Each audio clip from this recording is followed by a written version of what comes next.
नमस्कार, आपण पाहत आहात अर्थराज्य न्यूज मराठी।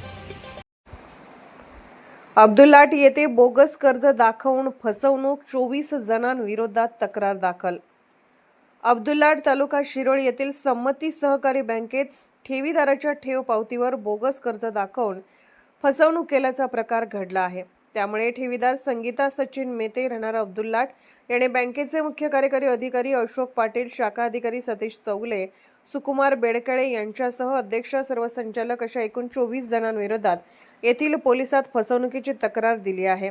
सहकार धोरणालाच सहकारातील चालकांनी केराची टोपली दाखवल्याने खळबळ उडाली असून या प्रकाराने कर्ज देणारे लखपती तर घेणारे भिकपती झाले आहेत।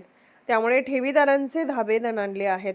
पोलीस ठाण्यात केलेल्या तक्रारीमध्ये तक्रारदार पंतप्रधान स्वयंरोजगार योजनेअंतर्गत 2020 साली यंत्रमाग उद्योगासाठी गावातील सन्मती बँकेच्या शाखेतून 24 लाखाचे कर्ज घेतले होते।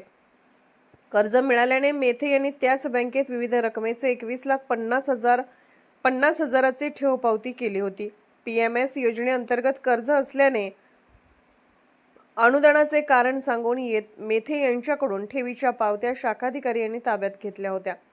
मात्र कोरोनामुळे उद्योग अडचणीत आल्याने व कर्जावरील व्याज वाढत असल्याने मेथे यांनी 2022 साली पावती मोडून ती रक्कम कर्जात समावेश करण्यासाठी बँकेत गेले असता शाखा अधिकारी यांच्याकडून उडवाउडवीची उत्तरे दिली जाऊ लागली। तसेच बँकेच्या अध्यक्षासह संचालकांनीही तक्रारीची दखल घेत नसल्याने मेथे यांनी जिल्हाधिकारी व जिल्हा पोलीस अधीक्षक यांच्याकडे तक्रार केली होती। त्यामुळे मार्च 2025 मध्ये ठेव पावतीवर कर्ज असल्याचे सांगून बँकेने खाते उतारा दिला। ठेव अब्दुल्लाट शाखेत असताना तळंदगे शाखेत ठेव पावतीवर कर्ज न काढताच कर्ज दाखवल्याने तक्रारदार चक्रावून गेले आणि आपली फसवणूक झाल्याचे ओळखून याची चौकशी होऊन न्याय मिळावा यासाठी फसवणूक करणाऱ्या विरोधात येथील पोलिसात तक्रार दिली आहे।